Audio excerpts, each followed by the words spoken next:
بسم اللہ الرحمن الرحیم۔ انتہائی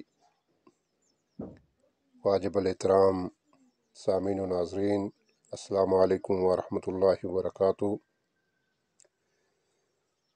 آج میں آپ کے لیے بہت ہی خوبصورت دعا لے کر آیا ہوں جو حضرت سلیمان علیہ السلام نے اپنے رب سے مانگی تھی۔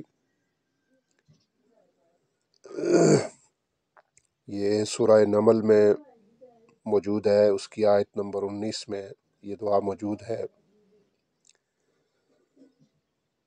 تو اس کا ترجمہ دیکھ لیں۔ بسم اللہ الرحمن الرحیم۔ ربی اعوذنی،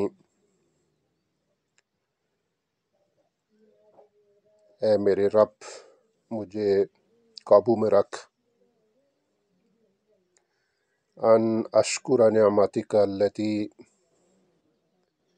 تاکہ میں تیری نعمتوں کا شکر ادا کروں،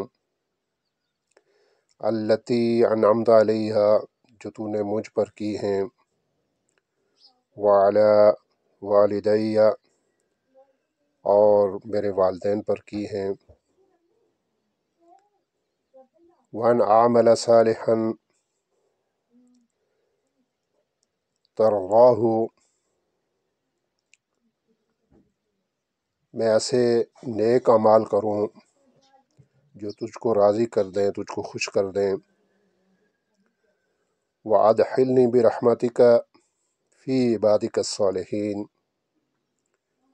اے اللہ مجھے اپنی رحمت سے اپنے نیک اور صالح بندوں میں شامل فرما۔ وآخر دعوانا الحمد للہ رب العالمین۔